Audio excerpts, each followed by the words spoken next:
Behind the Curtain with Jack Berkman. Welcome to another edition of Behind the Curtain. As you can see, we're here in the Behind the Curtain studio. Remember, I'm not a talk show host. I'm not a reporter.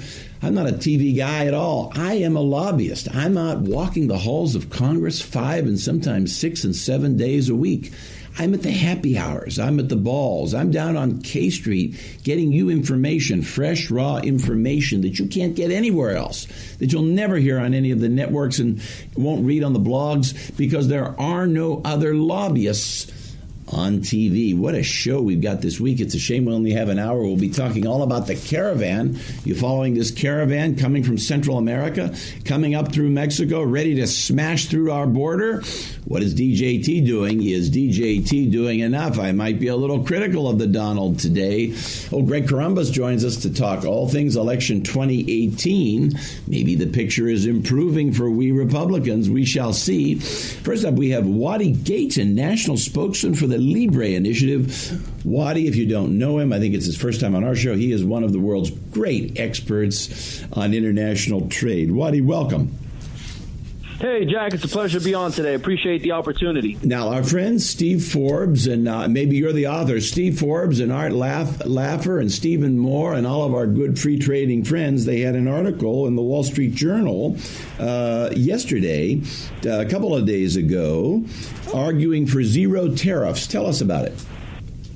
Yeah, so I think when we talk about tariffs, it's important to understand that there are different strategies and principles and values that can be incorporated when we talk about trade. That's the word I meant to use, trade. So when the U.S., and this is what the folks who read the op-ed, I think, can take from this, is that when it comes to trade and we talk about the U.S. position, we want to make sure that the U.S. is in a position where we can apply free market principles, where we have free trade and an opportunity for U.S. American businesses and U.S. consumers. Well, that sounds consistent. Access. You said in a position. I think the key phrase there is in a position, which suggests level playing field. And I think that's consistent. It sounds like you're on the same page as Donald Trump, at least theoretically. But let me ask you this. Okay, NAFTA has become this new thing, USMCA. Do you support USMCA, what Trump has done? So we have a lot of concerns. We do think that the new agreement that they're putting together, we believe it's beneficial because it does include Canada and Mexico. And if you remember, there was talks of having separate deals. However, we do believe that. We do believe that's a good step. But yes, our however is that we believe that the president is taking steps to kind of engineer the type of agreement, the type of tariffs that will be included in the agreement. So, for example, there is talks of still having a tariff on aluminum and steel, which a lot of U.S. consumers depend on low prices when it comes to aluminum and steel to be able to produce a lot of their goods. When you're talking about, everything from appliances. Now, where's NAFTA now? For our audience who doesn't understand, and I'm in this group, where's NAFTA on steel? Did it just wipe it all out, or where's NAFTA on steel and aluminum tariffs? No, you're referring to the new deal that they're working. The old deal. Where was NAFTA? Where was the old deal on steel and aluminum? The old NAFTA from the 90s. So I don't have the exact number with me now, but there is a import tax on aluminum and steel. Okay. What we saw with what the president did now is that it rose by 10%. He increased it. No deal was. He increased it, correct. And if no deal is done on NAFTA, it would go up to an increase of 25%, which would automatically hurt the consumer. I'm thinking now, though, but doesn't it make sense? Okay, obviously, the lower the price of steel, the better the U.S. is in the aggregate and the higher U.S. GDP goes. I mean, I think everybody, even Bernie Sanders, would agree with that. But maybe Bernie wouldn't, but Bernie's nuts. But maybe Nancy Pelosi would. But the issue is, doesn't it make sense sometimes, because there's so much dislocation that continues to be associated with the loss of steel jobs, doesn't it make sense, politics aside, although Trump has to do it politically, but politics aside, doesn't it make sense to throw a bone to Pennsylvania, Ohio, Wisconsin, Illinois? Don't they deserve a bone for all the dislocation? The bone would not be, if we agree that a bone should be thrown at them, it should not be by engineering that in the NAFTA deal. Here's why. What should it be? A lot of the jobs that have been lost in steel and aluminum have been lost because of innovation in the industry. This is not the sort of 1960s where people were sort of in the factories working things. We now have new machinery and automation that has really created and taken over those jobs. So in other words, our own automation, you would refine the current debate and suggest that many of the jobs in steel have been lost by our own automation, not because of the Japanese or the Mexicans or anything else. Correct. Exactly. So what I think we need to do is find new ways. One, first of all, is training. We need to make sure that all individuals are receiving training that they need to play into these new fields that are going, because even within automation and within innovation, there are people who still need to oversee this new machinery. But we also, when we look at tax reform, this is why we praise tax reform so well, is because it allows for the economy to move up and to create new jobs in these new industries. But creating tariffs to try to punish other countries for just producing steel is not the right path forward, and does not actually throw a bone to Pennsylvania and Ohio. Okay, so what else? That's steel. What else? Tell me what other concerns you have with what Trump is doing. Okay, so as he continues to negotiate this new USMCA, what other concerns?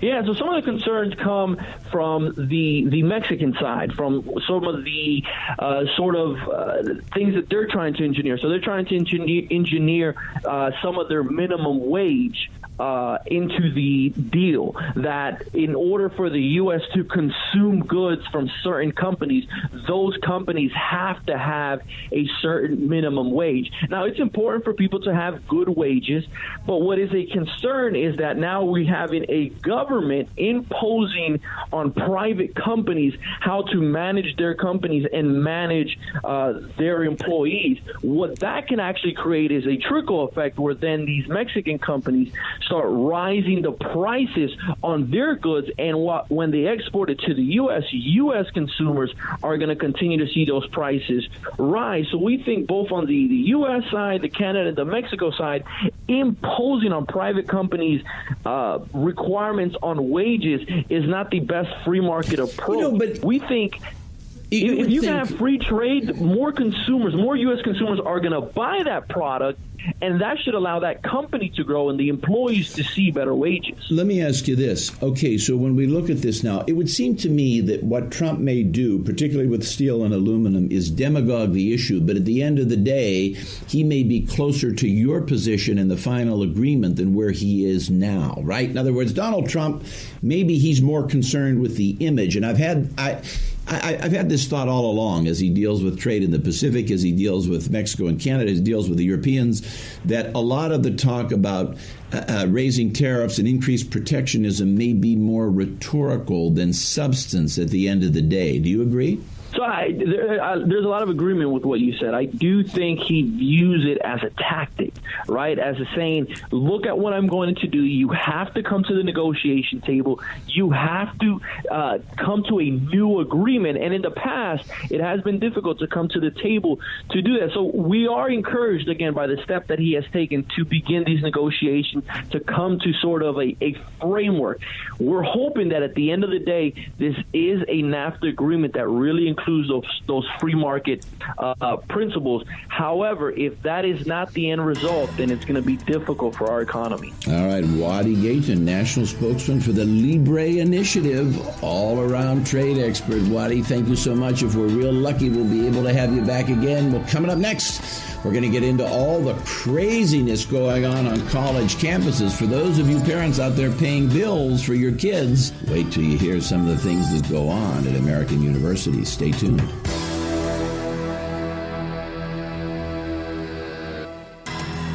All the stories and controversies that no one talks about, but everyone should know about. Some people without brains do an awful lot of talking. Behind the Curtain with Jack Berkman. Well, later in the show, we're going to have Greg Corombos here to break down all those House races and Senate races. Election 2018, now less than 2 weeks away, if you can believe it. Well, remember, if you want to take it behind the curtain, you call us. 703-795-5364, 703-795-5364. Operators standing by 7 a.m. to 7 p.m. Saturday, 10 a.m. to 5 p.m. All times Eastern Standard Time. Taking your emails, jackberkman2016 @gmail. Same number, same email. If you know anything about the Seth Rich murder mystery, we'll never quit on the family, never quit on the city of Washington. And remember, in just a few weeks, we will give you the first wave of findings on the sexual harassment investigation into the behavior of Robert Mueller, the special counsel. We have a surprise coming. Stay tuned on that. Joining us now, Sam Nunberg. Sam is an accomplished attorney as well as a political strategist who served as an advisor on Donald Trump's 2016 campaign. Sam, welcome back. Thank you for having me. Well, good to have you back, Sam. This caravan, I want to talk to you about this migrant caravan. Now, you know, I love the Donald just like you do, and of course I'm further right than the Donald generally, but I'm starting to wonder if the Donald is going soft on immigration here, because, you know, this caravan thing, if he wanted to really be tough, okay, why doesn't he send a signal? Why doesn't he do this? This is what President Berkman would do. I would say once they cross the border, I'd have the U.S. Army, I'd send in federal troops, put them on trucks and buses, take them back over the border to the nearest town, inform the Mexican government that we've done this is your responsibility. They come over again, bring them back. What's holding the president back from simply taking action here? He's starting to sound a little bit like Obama. These people are going to cross the border. They're going to end up in DHS processing. That's what Barack Hussein Obama did. Well, I humbly disagree with you. I do not believe they will cross the border. I think they will be stopped before the border. So I think that once they... Now, who's going to stop them before who will do that? I believe the Army will. Whose Army? Ours or Mexico's? Our Army. I think that he's going to send the U.S. Army... Across the border. He will send troops across the border. Let me finish. I think he will send them, if he doesn't have to send them across the border, he will send them to a point which will make sure that even if they won't be processed. That's what I believe. I believe at the end of the day, they will not be processed. I don't know the specifics. I don't know what, but I mean, he has been quite clear about this. And this goes to a couple points here. The first is, in general, you see the Democrats don't want to talk about this caravan. And the reason they don't want to talk about this caravan is because when there was a so-called crisis at the border earlier this year, I don't believe there was. I think the president was just trying to stop immigration. You saw the Democrats' true colors. What did they call for? They called for the abolition of ICE. They called for the full funding of sanctuary cities. They called for even prosecuting ICE agents. So that's where they stand. Cortez in New York wants to do away with ICE, doesn't she? Yeah. Well, Cortez. What about Elizabeth Warren? What about Elizabeth Warren? What about Hillary Clinton? They're all on the crazy bandwagon now. Okay, so the Democrats don't want to talk about this, but what I think is from the political people that sent this caravans, particularly from Guatemala, apparently it's a president who's been pushed out of power, and he's trying to start a crisis on the current government. They probably believe that Donald Trump, because of what happened earlier in the year, because of pressure that he received, he would open this caravan up with open arms, and he would allow. I don't understand, Sam. This is what I don't understand. Why don't we send a high-level communication to the Mexican president and say, look, we're done with this. It's going to become a military issue. Let the OAS protest. Let the UN bash us. That lasts 2 days and it's over. The U.S. military could end all of these immigration problems quickly by just throwing people back over the border, and that's that. And so we take a little hit, and the OAS files some kind of resolution against us. Who cares, right? But I hope to God you're right, and that Donald Trump does want troops to take them back over the border. I hope you're right, but I have a feeling, Sam, that you're not right, and I have a feeling this is headed for muddledom, because my instincts sense that Donald Trump is moderating on immigration. I don't know where you get that from.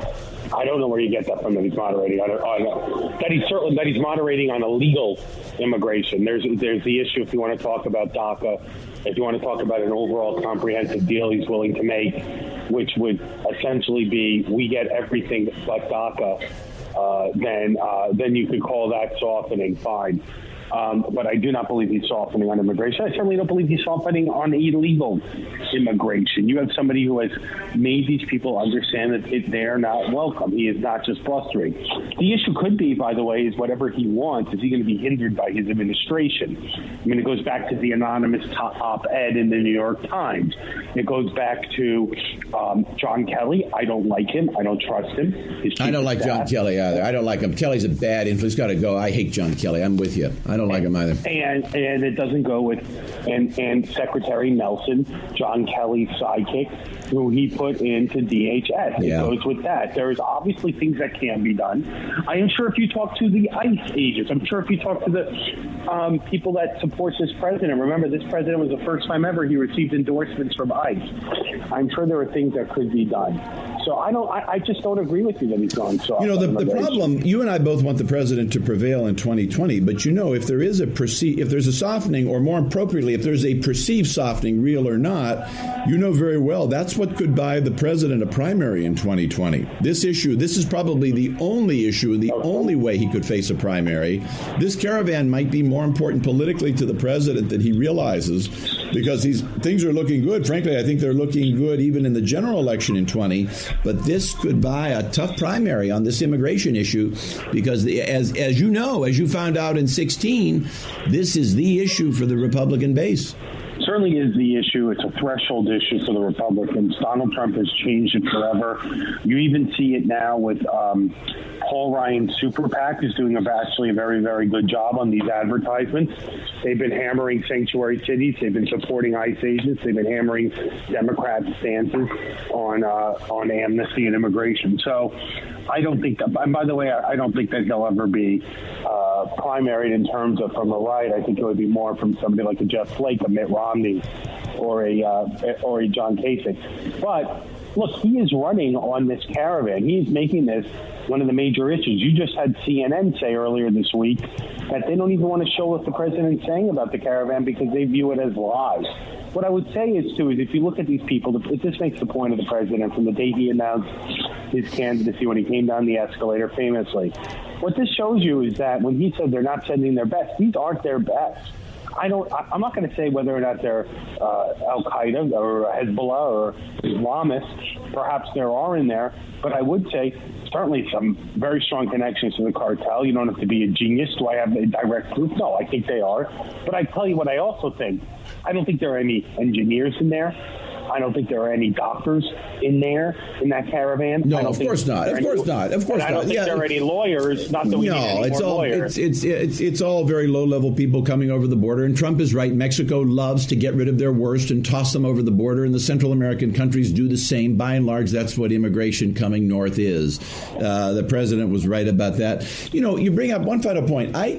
We need a much tougher policy toward Mexico generally. You know, when you talk about Homeland Security now spends 75% or more of its money fighting the Mexican drug war, which I think is ridiculous because I think what there should be are military solutions to the Mexican drug lords. I think we should target them, go in and take them out with bombs. But instead of doing that, we're now in this perpetually managed situation where we spend $200 billion a year fighting the Mexican drug war, which is 3/4 of the DHS budget. Do you agree?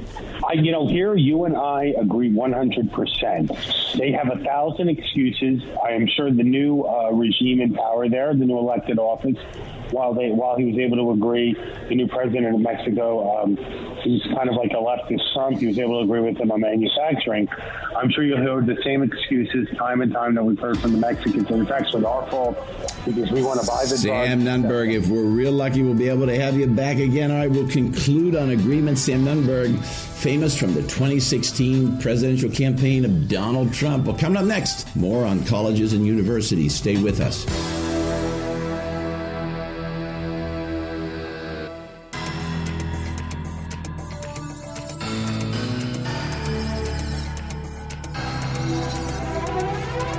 This is a universe where everything is depicted as a Washington Post political cartoon. Behind the Curtain with Jack Berkman. Welcome back. Remember, if you want to take it behind the curtain, you call us 703-795-5364. 703-795-5364. Taking your emails Jack Berkman 2016 at Gmail. Jack Berkman 2016 at Gmail. Coming into the 20th century, maybe not the 21st. Same number, same email. If you know anything about the Seth Rich murder mystery, we will never quit there. Well, here's a man who knows something about through the centuries. Warren Treadgold, Dr. Warren Treadgold, professor, National Endowment for the Humanities, professor of Byzantine Studies and professor of history at St. Louis University, author of the University We Need, Reforming American Higher Education. Doctor, welcome. Before we plunge in, you have to indulge me at the risk of losing almost all of my audience, but Byzantine Studies, what's your period for Byzantium? It's the Middle Ages, it's the Roman Empire, the Eastern Roman Empire, as it was after the fall of the Western Roman Empire. So you would go to what year? This is what? 1453 is the fall of Constantinople and the end of the Byzantine Empire. So just you go from 500 to 1453. That's your world. Something like that. Yes. All right. Gotcha. All right. We'll talk Byzantium we'll do another segment on Byzantium at some point, But from the ridiculous to the sublime, okay, American education, so many things. When you look at the cost, I talk to parents every day from all over the country. They're spending a fortune. It's becoming the number one thing at the dinner table, worrying about how to spend $40, $50, $60, $70,000 a year to send a child to college. Just a 4-year college is becoming a $300,000 proposition. I have friends that have kids at Duke. They've got 2 kids at once at $72,000 a year each at Duke. I know. And then the question becomes, what are they getting for all this? You now have these complete leftist-dominated campuses, worse than ever. And now, somebody told me at Duke they have what was the phrase? It's the chancellor, vice chancellor for diversity, and under that there are managers of diversity, and then under that there are diversity experts. It's turned into a circus, has it not? Oh, yes. There's no question about it. And there is a rather direct link between the enormous cost increases in higher education and the left-wing orientation of campuses. One of them is that administration and being left-wing go together. At Harvard University, the budget is 40% for administration and only about 28% for actual teaching. At Caltech, which is not an ideological university, it's 5% of the budget for administration, so an eighth as much.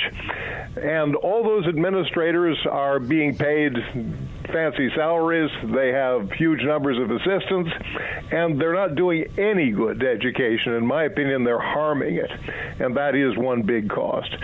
Another factor, of course, is that as universities get more left-wing, state universities tend to get less money from state legislatures, especially Republican state legislatures, and the aim of the state legislators was probably to persuade the universities to become less left-wing, but they haven't done that. They've just raised their tuition, and therefore college is more expensive at all these state universities as well.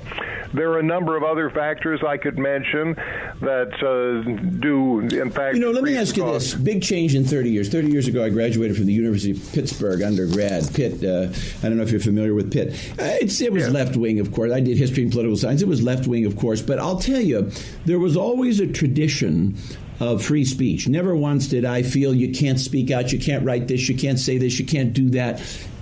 Everyone was always encouraged to, it was a wonderful environment, everyone was always encouraged to speak out. In 30 years, massive change, right? And that may have been your university experience as well. It certainly has been. Not the same today. Let me ask you this, and you would, maybe as well as anyone in the country or better, could answer this question. If you're a young conservative man on a major college campus today, talk to me about the fears and insecurities and threats that young man feels. Well, if you keep quiet about your conservatism, you probably won't have very much trouble. But if you try to be vocal, you could get into quite a lot of trouble with your professors. And as a matter of fact, you could get into a certain amount of trouble with your fellow students, too. And the administration wouldn't back you up. it is scary. There's no question about it, and it's gotten worse absolutely every year. You know, it's gotten worse every year since I got my PhD in 1977. It's at the beginning you could see the start of it, but it's a little bit like what you see coming out of universities and affecting our society at large. It used to be that these people were asserting their own views but not trying to shut other people down. Now they've got so powerful on campus that they can shut other people down, and that started to happen, well, maybe around 30 years. It certainly has gotten much worse in 20 years, and now the last 10 years it's gotten really bad, and it's getting bad every year, getting worse every year. So what kinds of things, talk to me about that. What do universities do? So professors, let's talk about what maybe some of the things you're seeing done to conservative kids who speak out. What do universities do? What kind of sanctions? Are there professors? Have you seen a professor take it out on the kids' grades? Do they try to flunk a kid? Do they get people to harass the kid? What do they do? Well, you know, that's the sort of thing that professors don't really know what their colleagues are doing in their classrooms. I would say, though, that seeing the way that these classes are defined, seeing the books that are assigned, seeing the kind of assignments they're being given, there are even political science courses in which you're supposed to go work for a Democratic candidate as part of your grade. If you resist this, you're going to run into trouble, and I think your grade probably will suffer. I can't say that that's a rule for every class everywhere. It isn't, I'm sure, but it definitely will happen. They just won't be understood. And, well, for professors, the thing that happens to them by and large is that they're not hired in the first place. Conservatives just are not welcome in American universities. Give us a sense of what the domination is. And you can speak about your university, but only if you want to. Are there, at the typical major U.S. university, what is the ratio of liberals to conservatives in the faculty? Are we talking 10 to 1, 100 to 1, rarely, if ever, a conservative? What are you seeing? Well, it varies from university to university, of course, and especially from field to field. But we're certainly talking 10 to 1. And in certain places, it might as well be 0. Because the truth of it is the conservative professors have learned to keep their mouths shut, or they wouldn't have been hired and they wouldn't have stayed. They wouldn't have been given tenure. It amazes me. It amazes me. The discrimination against conservatives today in universities is very much like the discrimination against African Americans in universities 60 years ago. They really weren't even there, but maybe it's the exact same type of discrimination they faced in the early days. It's not quite the same because you can't hide the fact that you're black, and you can't hide the fact that you're conservative. So there's one advantage. It's a little easier, but still there are similarities. Oh, yes, there really are. Well, you know, this is why, if you perhaps noticed, that the demonstrations that you tend to see on campuses today are against outside speakers, not against professors within the university. Because they don't speak. Because they're afraid to speak. That's see. Right. Interesting. That's right. They don't speak. Interesting. There is no more coffee house chatter because they're afraid. You might be able to get away with it at a coffee house, but in a public lecture, it would be a problem. You know, I was talking to a client this morning down in North Carolina. Oh, what an enlightening. It's funny we do this segment today. I was talking to a client, and he told me that Harvard has now banned fraternities and sororities. I don't think that's out in the news media. You can no longer have a fraternity and a sorority. Now, they exist, but you must open them to both genders. Harvard's position is there aren't two genders. Are you ready for this? I know it. Harvard believes there are 9 different genders. Now, I can't imagine what the 9 are. That's the official position of Harvard University. Well, I'm a Harvard alumnus, and I followed this. It is remarkable. But it doesn't surprise me, not the way that things are going. My own university isn't the worst example you could find, but it's not much better than the average. It's this way almost everywhere. A tiny handful of institutions are different. Let me ask you one other question. Have you seen professors losing tenure? I guess you have. Have you seen a tenured professor be defrocked because of political views? Yes, there was an attempted case in Wisconsin at Marquette recently, but a state court ordered the university to reinstate him. His problem was that even though Marquette is a Catholic university, he'd expressed views against same-sex marriage, and that got him into bad trouble with the administration. Shame on him for expressing political views in the United States. You know you can't do that anymore. Warren Treadgold, Dr. Warren Treadgold, National Endowment for the Humanities, Professor of Byzantine Studies, one of my favorites, and Professor of History at St. Louis University, author of The University We Need, Reforming American Higher Education. Doctor, thank you so much. If we're real lucky, we'll have you back again. Coming up next, our friend Greg Corombos, and all about election 2018. Stay with us. Hey guys, Jack Berkman here. Do you have trouble falling asleep? My wife and I sure did, until we found MyPillow. You know, MyPillow will conform to your specific needs. It's made with 100% cotton. It's machine washable and dryable. Best of all, it's made in the USA, and it is backed by a 10-year warranty. Now, for limited time only, buy one MyPillow, get the second one free. 2 MyPillows for the price of one. Act fast. Can't beat this deal, and it won't be here long. Visit MyPillow.com or call 1-800-923-8919. MyPillow.com or call 1-800-923-8919. Use promo code Berkman. Listen, stop tossing and turning. Don't wait. Go to MyPillow.com now. Use promo code Berkman or call 1-800-923-8919. 8919, and you tell them Jack Berkman is sending you to get a better night's sleep. All the stories and controversies that no one talks about, but everyone should know about. Why don't you get a toupee with some brains in it? Behind the Curtain with Jack Berkman. Welcome back. Remember, if you want to take it behind the curtain, you call us 703-795-5364. Taking your emails, jackberkman2016 at Gmail. Jack Berkman 2016 at Gmail. Coming into the 20th century, not the 21st, though. Same number, same email. If you know anything about the Seth Rich murder mystery, and if you're a woman out there and you know something about the sexual misadventures of Robert Mueller, you call us. We have information coming, likely in just a few weeks. But you call that number. That's a hotline for Mueller Me Too, 703-795-5364. We're 703-795-5364. We are building the case against Bob. Greg Corombos, welcome. Jack, thanks for having me again. Well, we'd love to have you to talk about these elections, and thank you for being here every week leading up to the elections. It's been wonderful. Now, your predictions, as always, seem to be coming true. Picture in the Senate, brightening still for Republicans, at least not getting worse, and in the House, either staying the same or getting worse for Republicans. Yeah, I think that's probably right. If you look at the 5 Democratic-held seats that Republicans think they have a good shot at, they're looking very strong in North Dakota now. There's at least one poll out there showing Kevin Cramer up 16 points on Heidi Heitkamp now.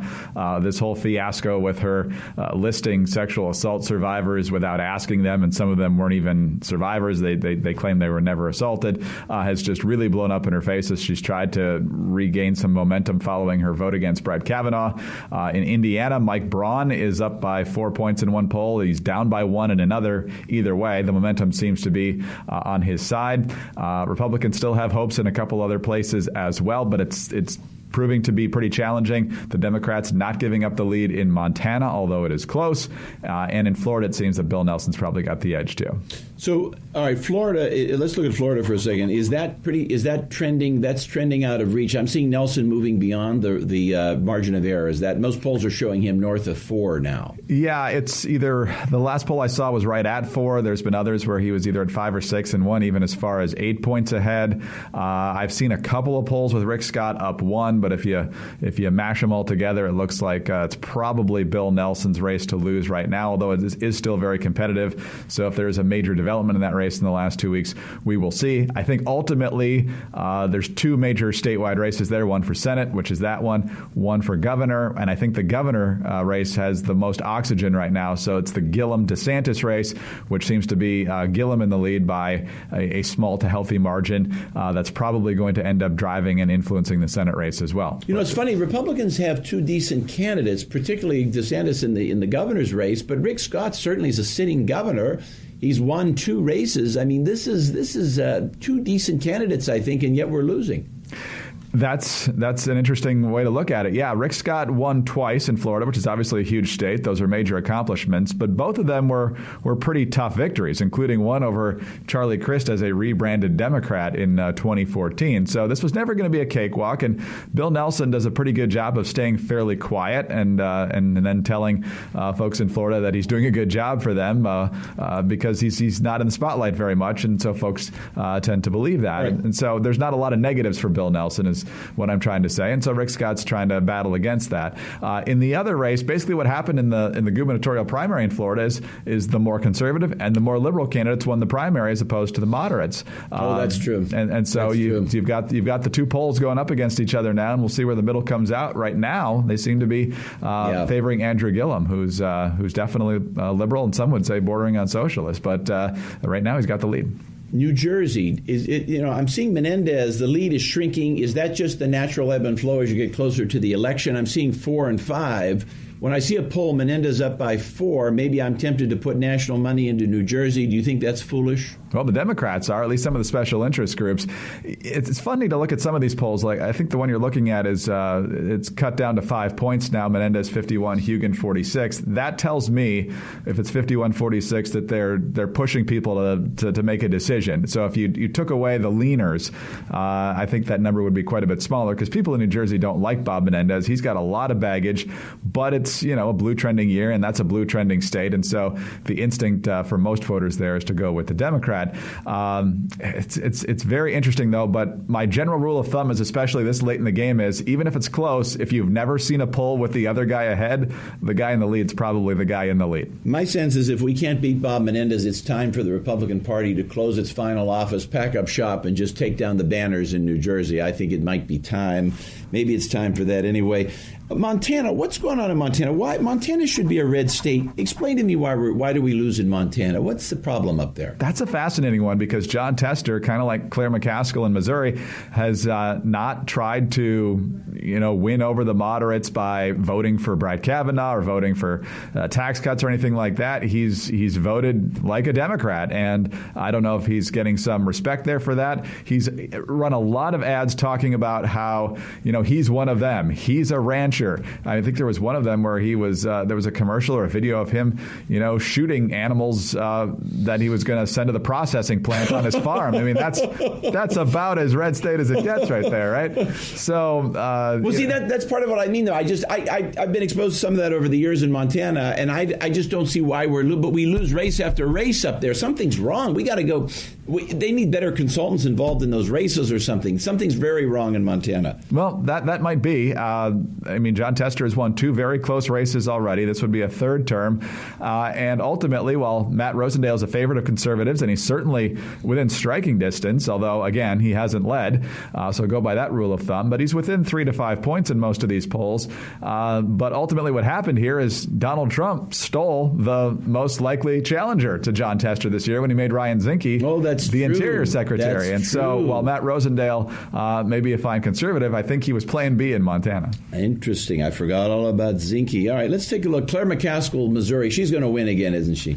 Isn't it sad? She's going to win again. It's tough. It's hard to say. I have not seen her in the lead in a long time either. And so I'm going to use that postulate in the opposite direction. This is a state that went by almost 20 points for Donald Trump. It is a state that is not real happy with Republicans right now after the Governor Gaitan's affair.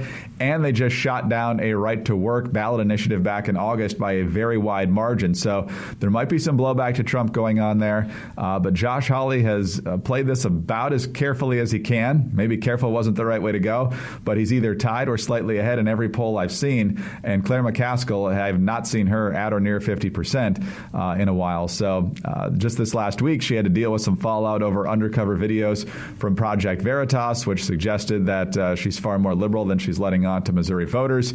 But ultimately, it's going to come down to turnout. Is the Republican base as fired up as the Democrats? It's going to be. It's a hard mountain to climb. Yeah, but they are more know. fired up than they were obviously a month ago. Something's wrong. It's another state where we need better consultants. Something's going wrong in Missouri. All right, let's look over on the House side now. Okay, the Senate. So first of all, overall prediction on the Senate. You think we're going to be +1 or 2, or what do you think? Dean Heller's looking better in Nevada. Arizona, I think, is still a big concern for Republicans. That's probably the biggest likelihood of a switch from Republican to Democrat. I think North Dakota, barring a major shift there, is likely to go to the Republicans.